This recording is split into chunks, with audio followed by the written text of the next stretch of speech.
Okay, you talk about, and you punt the ball away. It's fourth down.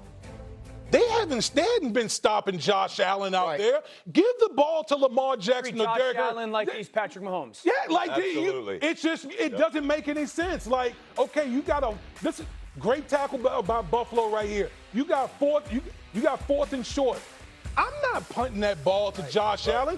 Your defense had shown to that point they wouldn't be able to stop him. It felt like once they punted, the game was going to be over. That's what it felt like, and it was. That's how it used to be with Patrick, right? Everyone used to sit there and say, you never give the ball back to Patrick. Well, it's with all of the great quarterbacks. You don't punt it to Lamar in that situation. Totally. You don't punt it to Brady, and you don't punt it to the great ones. Let me put 8:21 on the screen. For whatever this is worth, 4th and 3, should the Ravens have tried to ice the game? That's the question. The analytics say they should have. 8:21. The Ravens' win probability, if they go for it, is 81%.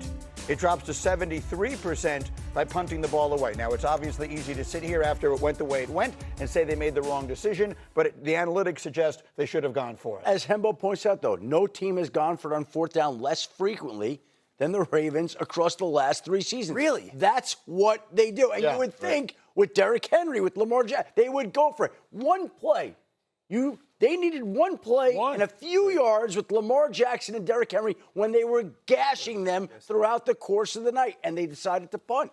Now, I got to say this about the Ravens. Look, when you think of the Baltimore Ravens, historically, you think defense first. Right. Always.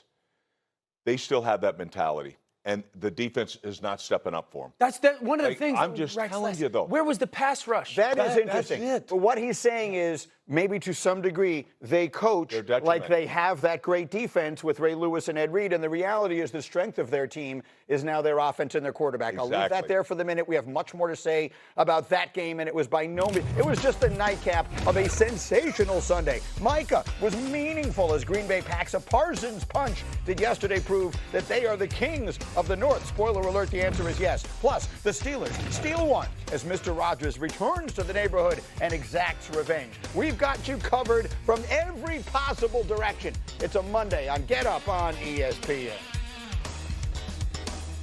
Like 40. It's a beautiful throw to the back of the end zone. Lambeau lead for Jaden Reed at 17-3. That's the score. 2 minutes to go in the half. The Lions work the ball downfield. Rex, this was the game. And it's Micah Parsons right there getting inside of Panay Sewell, beating him inside, forces it, and what a surprise, another check down by Detroit. A critical moment in which he's picked Packers 17-3 at halftime, and then this 27. Dan alluded to it. Parsons played 45% of the snaps on defense.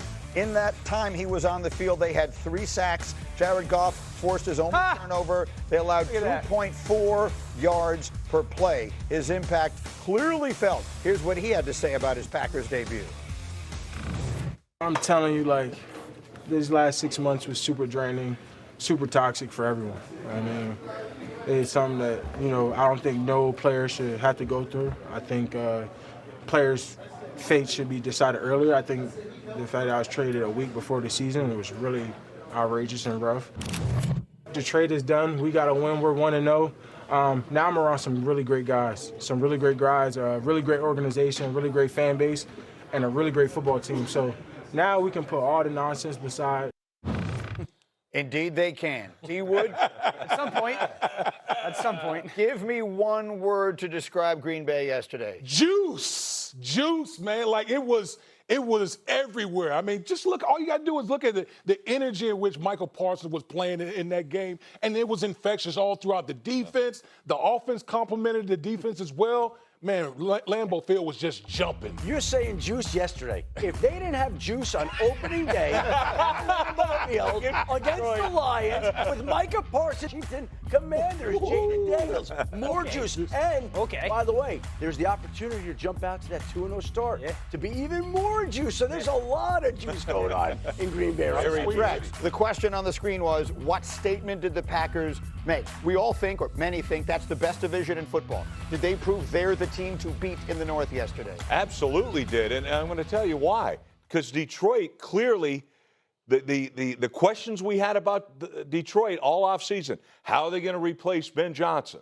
All right, how'd that look? So far, not so good. How about the interior of the line? They lose Frank Ragnow, the great Pro Bowl center, to retirement.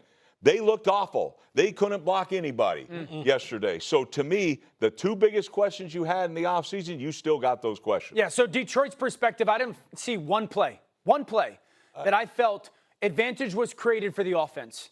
It felt hard. It felt difficult. No one was open. There's not some of that creative chunk. And so 1 yard. So I want to explain something to you. That is the fewest number of yards for a 10-catch game in the history of the National Football League. So the only real difference, I agree, the interior part of the offensive line definitely got beat up, was the play calling. So Detroit, that's a massive concern with me. I'd say this about Green Bay.